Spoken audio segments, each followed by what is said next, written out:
Hi, this is Julietta with Frisella All Around the Yard, and today we're going to go over an exciting topic for me and something I'm just learning about, and that is composting.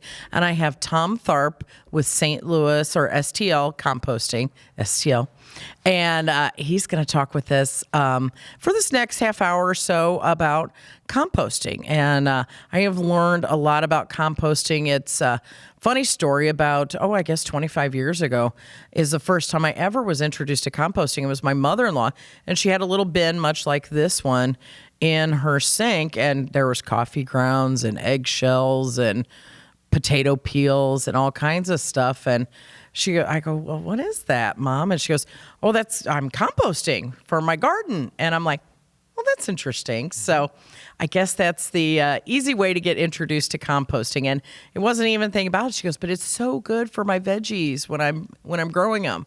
So, but how, Tom, tell us a little bit about what you do at STL Composting and how you got involved in this. So my position at St. Louis Composting is as a sales rep.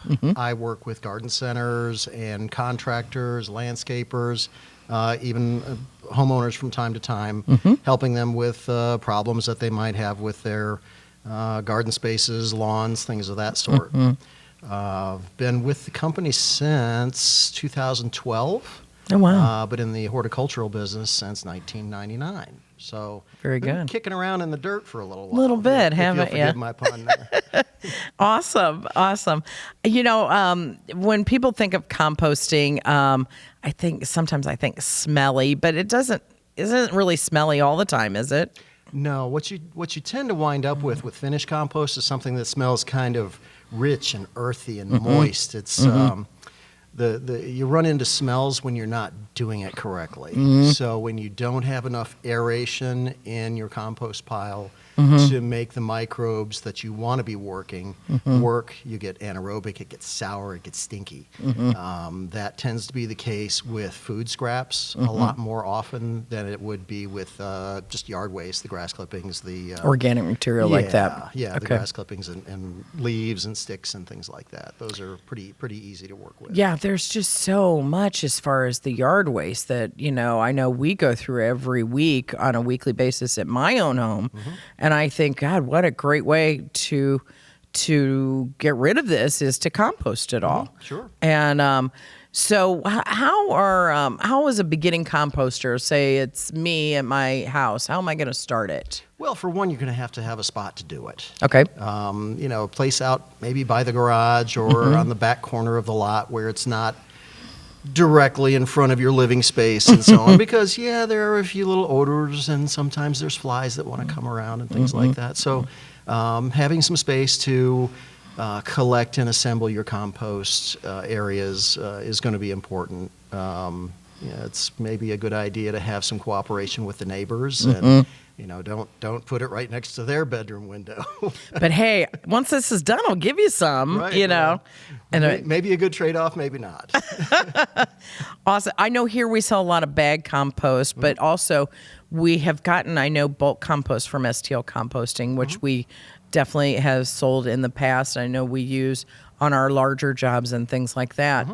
But I always recommend to amend your soil here in St. Louis with compost. And what does composting do for me and the soil? So the incorporation of compost into native soils tends to improve soil quality. It does that by breaking up our sort of silty clay loam soils and helps make an easier environment for roots to penetrate. The compost also has a lot of microbes in it, which helps the plant work within the soil to absorb nutrients, and also changes the structure. So it just makes it a lot healthier soil than maybe some of our real compacted or when home builders build houses, they dig a hole and then they spread the dirt out. Well, a lot of our lawns, particularly in newer homes, tend to be sort of that subsurface soil. The incorporation of the compost helps make that back into a richer, more like the surface soil that was. No, I read something that's called stripped soil, isn't it? And so where basically they strip a lot of new construction strip a lot of the good nutrients and things out of your soil. Sure. So adding layers of compost into the soil, Right. adding a layer in the spring is really a good idea. Spring, fall, either way is a good way to And go mix about it with, what did you say, 4 or 5 inches of your soil, and kind of dig it in and mix it together. So the goal with compost is to know what your soil is to start with, find out what your organic content is on the soil, and then you want to have around 5% organic matter in the soil. Okay. That's going to give you optimal conditions for just about any plant life that's growing. Great. If you were starting out with like the basement soil that I was talking about earlier, usually incorporation of 30 to 40%. So if you're digging a hole 6 inches deep, put 4 inches of compost on top of it, and then mix it all together, that's probably a pretty safe bet, though. Or even 2 parts soil to 1 part Compost. might do. Okay, great, But great. if you don't go to the extent of having your soil tested by a lab, which is a pretty inexpensive thing to do, to know exactly what to add to it, that's just good rules of thumb. Well, I know here we have the Missouri Extension, which I think you can go to them and give them a soil sample, and they'll do that for you. They do have a lot of benefits besides some of the benefits I'll get into with STL composting that you guys have. When we talk about the composting, and you said, hey, we're gonna mend our soil, and that helps with the composition of your root system and your plants altogether, which I know a lot of people will ask me, well, how does this help? Well, we're introducing that good bacteria or those microbes into your root system, which helps feed and give the plant nutrients. So it does that, but also, what does it do as far as watering? It helps with the watering, helps with drainage, but does it help with the plant absorbing water? It does, yeah.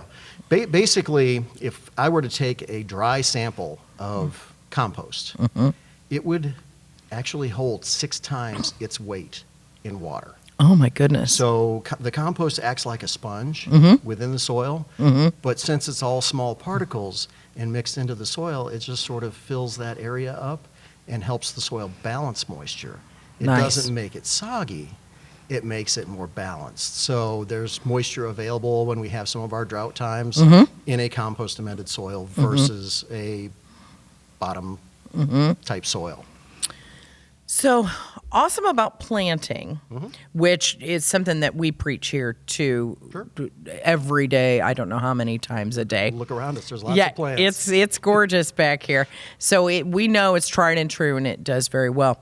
I've read some things about using compost to create a prettier lawn. And much like a golf course or something like that. And I know you can aerate and add.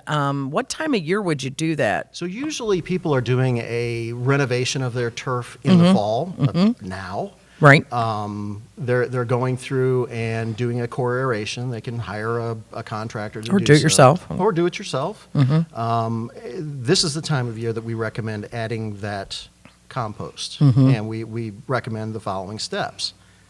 Aerate, seed, spread compost, rake.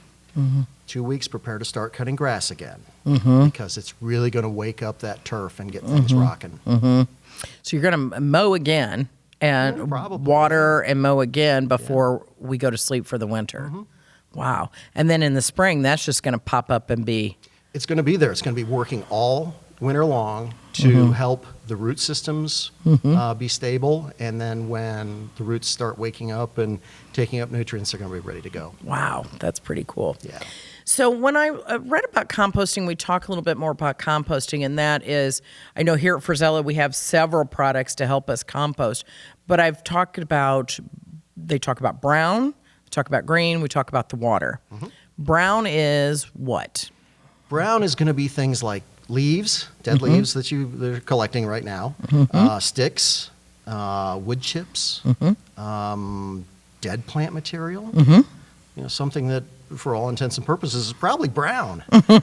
So that is a source of carbon. So if I'm pruning, maybe I'm pruning my perennials down, getting them ready for winter. I can put that. That's my brown material. Absolutely. Okay. Fall And what's leaves. my green material? Green material is going to be anything that's a living plant material. So your grass clippings is really, It's still alive. it's still alive. There's lots of nitrogen still in those grass clippings. If you're bagging your clippings, adding that into your compost pile is going to create sufficient amounts of nitrogen to balance out with the carbon to create an optimum circumstance for those little microbes that actually break everything down and turn the once living plant material into rich soil amendment. Nice. So moisture is another part of that. The water part. Right. These little microbes that are attacking our particles of grass clippings and leaves and so on actually live in a film of moisture around them. They don't go inside of the cells of the plant and break it down. They work from the outside and work their way in, so they have to be in that moisture. So an optimum moisture level is going to be important. Is there? Do you do equal amounts of brown and green, or is more brown than green? Or Roughly speaking, in our environment here, yeah, that's a pretty good equal balance. amounts. So you're going to lay your brown down, put your green down, water this guy. How often do you turn soil, your compost pile? So, in our operation, we're dealing with very, very large quantities of material. Yes. And we have temperature and off-gas monitoring where we'll go through on a weekly basis and check the temperature in our piles. These piles are immense. They're the size of tractor trailers stacked one next to the other down the row. Yeah. So if the bigger pile you create, the more tendency you have for it to heat up. Optimum heating levels for compost is typically around 150, 160 degrees. And what that does is it helps sterilize the compost. It doesn't kill everything, but it tends to kill weed seeds, and it kills some of the pathogenic microbes that are out there. The powdery mildew that killed your peonies, things of that sort. It's going to help take that out of what you're putting into the soil once that compost is finished. Nice. Now, to me, composting should be top of mind lately because composting helps with climate change. Sure.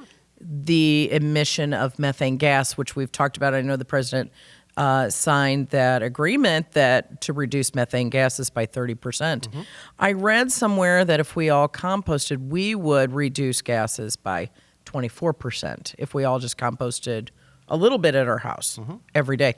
So what we do is instead of those grass clippings or all that matter going into a landfill where it just sits there and creates the methane gas, which we're basically taking that process and putting it above ground, right, adding oxygen to it, and letting the little microbes that ruled the earth for millions of years before humans ever walked here, right, that turned the dead plant material into the forest floor. Yeah. We're letting them work. And making that material into something that's going to be good for the next generation of plants to really enhance things. Now, if I want to take all my grass clippings, because I know my trash service does pick them up, and they have a charge.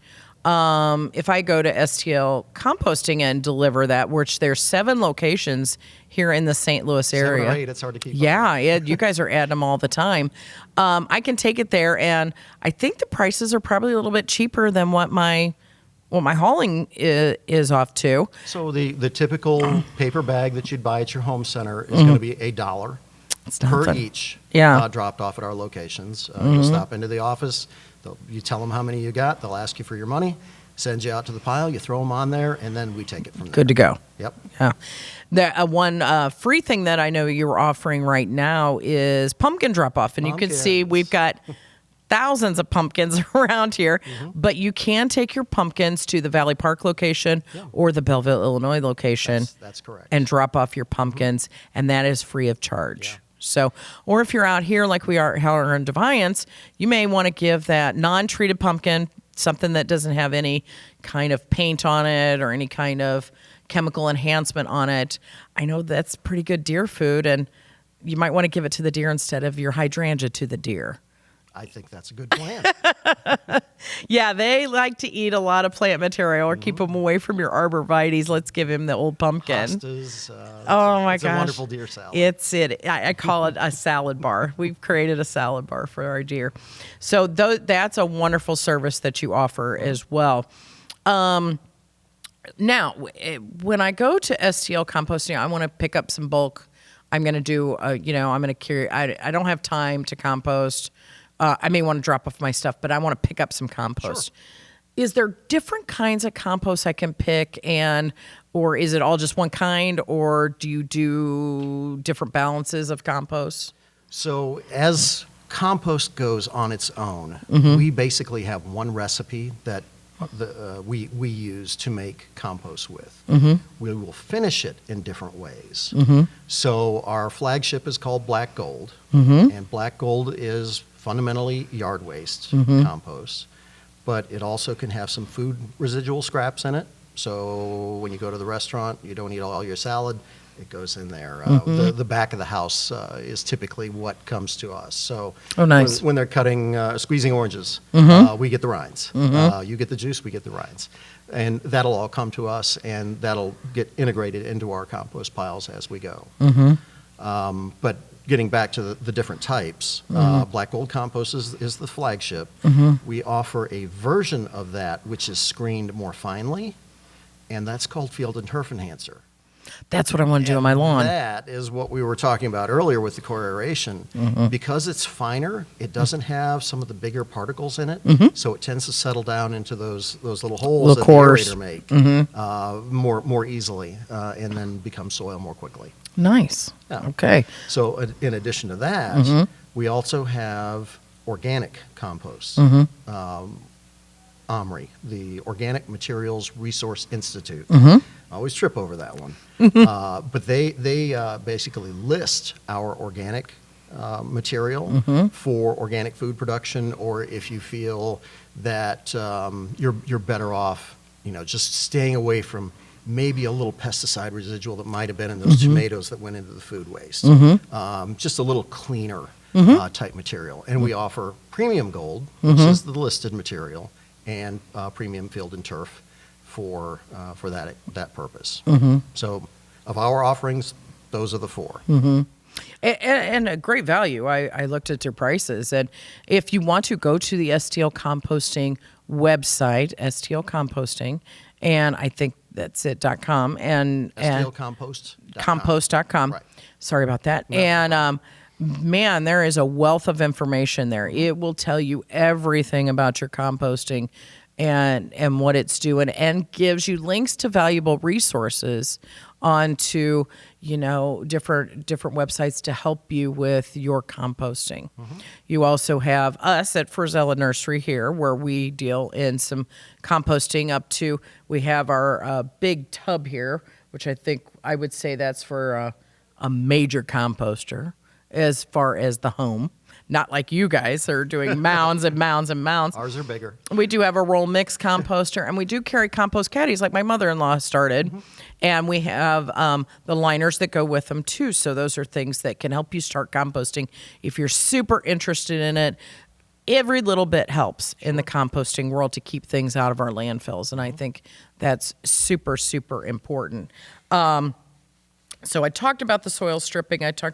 Those are the kind of things that I wanted to talk about. How long, if I start my little composting session, how long from beginning to the end product will it take? Is it going to take me 2 years? Possibly. Oh, no. So I want to be done. I want to make compost. Yeah, if I'm talking to a homeowner who's going to build their own compost, I usually say 6 to 12 months. But the thing is with composting, you've got to quit adding to it. At some point in time, you got to say, this bin is full. I got to do something else. So you get another one of these or another one of those. So you have 2 of them. Great. And when that compost is done, keep turning it. Check the temperatures if you have the probe where you can do so.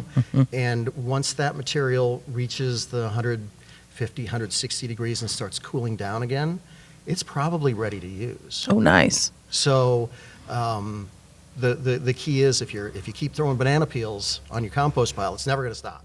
Right. It's just going to keep going and going and going. But with a point of cessation of adding to it, that's when you can get your compost to finish out. Nice. So the 2-bin approach is an awfully good one. Most people don't really think in terms of that. Is that at some point you just got to stop. You got to stop so I can use this compost for next year. Right. Yeah, good thing. STL Composting, they've been in business since, what, 1990? 1992. 92. And we formed Almost 30 years. Yeah. Pretty Yeah. close. Boy, I'd hate to be in the business that long. That's wonderful. No, we formed as a result of the state of Missouri mandating that green waste would not be accepted at landfills any longer. Great. So my employer was in the landscape trade, and all of a sudden he's like, now what am I going to do with all these limbs and grass clippings and stuff? And I would love to believe that he just stuck it out back, and one day he discovered that, hey, there's something down here I can use. But my boss is a very smart man, and he did a lot of research on what was the next step. How are you going to deal with this problem? And it's become a good business. Gosh. Yeah. Man, so yeah, it's just super important. I know what it does for us, and if you're an owner of the clay soil here in Missouri, And you are, you need compost, and you need a lot of compost. And really, you could have a beautiful garden, beautiful lawn, beautiful home, everything that goes with it by just using some compost. It's going to help. There's no question about Either it. you make it, or I'm going to go to STL Compost and I'm going to pick it up there. Right. And now, do you guys sell bag compost? We do. Bag, so I can go and buy a bag. Absolutely. I don't have to have a truckload. No, it's a 1 cubic foot bag. Nice. If I'm not mistaken, they're somewhere around $5 a bag. Nice. I don't know that for sure. But Yeah, no big deal. Right Yeah. around there. Yeah. It's actually printed with Missouri Botanical Gardens logo. Oh, nice. So a bit of the proceeds that come from those bags help support the garden. Awesome. That is a great partnership. I really like it. In addition to that, we sell it by the cubic yard, which is a typical full-size pickup truck, about 3/4 of the way full. Or we have delivery services where we can bring you a big dump truck or a semi-trailer load, or whatever might be appropriate for your needs That's awesome. and how hard you want to work. How much I want to grow. Yeah, absolutely. Right. Well, I really appreciate you talking with me today. Absolutely. More than happy to. I hope that if you out there, if you guys are listening and want to make a difference, start composting. Start with something small at home. You can get some of the materials here at Frisella, or you can go to STL Compost and get the ideas there, or just go over there and buy them and drop off your pumpkins while you're at it, and drop off the lawn clippings. I'm almost done with my lawn. I'm tapping out. I'm done mowing for the year, so I think we're done with that. But then spring is right around the corner, and this is a good time to start thinking about your garden for the spring. It is never too early. So I always say on vegetable gardening is that rebuild it as soon as you're done. Start now. absolutely get that soil ready. Get the soil ready and let it rest over the winter, stabilize, and then let's grow some stuff. Yeah, give that soil some extra oomph with the compost, and you never have to worry about buying new soil. You're composting, you're creating it new every year. Yeah. So I really appreciate you coming all this way to talk with me, and I know our listeners will really love talking about this. So go to STL Composting or to STL Compost, and then do you have a Facebook page? Things like There's that? a Facebook page. I think that every possible social media outlet, Good. Composting has a page on. So. Well, listen to us at Frisella All Around the Yard at wherever you get your podcasts. Also, we're on Facebook, Instagram, I think a little TikTok video here and there, and YouTube. Absolutely hit like and subscribe. And you'll see this video up on our YouTube channel pretty soon. And then also don't forget about everything's kicking in high gear here for our holiday open house on December 4th, along with all of our holiday classes that we teach, our wreath making, our porch pot making, and our centerpiece making classes. And those start November 20th, that weekend. And they'll go all the way through till Christmas. So getting excited about the holidays. Today truly felt like it was one of those days. Little frost. Yes. Yeah. Thanks, Tom. Thank you so much. Again, this is Juliana with Frisella All Around the Yard. And you'll hear from us next week. We talk about something else really fun. Thanks so much.